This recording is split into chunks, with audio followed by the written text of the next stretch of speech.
पांचजन्यम हरिशो केशो देवदत्तम धनंजय पांडोड्रम ददोमो महाशंखम भीम कर्मावृकोदर। अर्थात भगवान कृष्ण ने अपना पांचजन्य शंख बजाया, अर्जुन ने देवदत्त शंख तथा अतिभोजी एवं अति मानवीय कार्य करने वाले भीम ने पोंड नामक शंख बजाया। इस श्लोक में भगवान कृष्ण को हर्षिकेश कहा गया है क्योंकि वे समस्त इंद्रियों के स्वामी हैं। सारे जीव उनके भिन्नांश हैं, अतः जीवों की इंद्रियां भी उनकी इंद्रियों के अंश है। चूंकि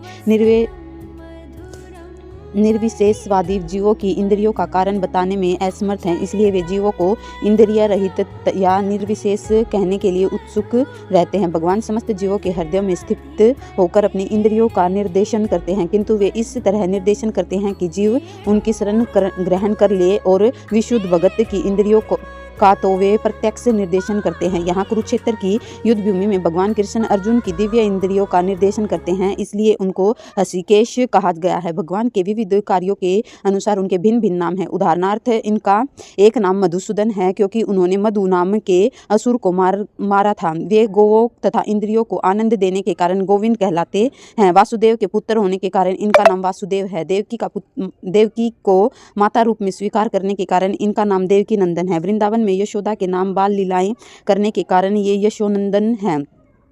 अपने मित्र अर्जुन का सारथी बनने के कारण पार्थ सारथी हैं। इसी प्रकार उनका एक नाम हर्षिकेश है क्योंकि उन्होंने कुरुक्षेत्र के युद्ध स्थल में अर्जुन का निर्देश दिया है। इस श्लोक में अर्जुन को धनंजय कहा गया है क्योंकि जब इनके बड़े भाई को विभिन्न यज्ञ संपन्न करने के लिए धन की आवश्यकता हुई थी तो उसे प्राप्त करने में उन्होंने सहायता की थी। इस प्रकार भीम वृकोदर कहलाते हैं क्योंकि जैसे कि अधिक खाते हैं उसी प्रकार वे अति मानवीय कार्य करने वाले हैं। जैसे हिडिंबासुर का वध, अतः पांडवों के पक्ष में श्री कृष्ण इत्यादि विभिन्न युक्तियों द्वारा विशेष प्रकार के शंखों को बजाया जाना युद्ध करने वाले सैनिकों के लिए अत्यंत प्रेरणाप्रद था।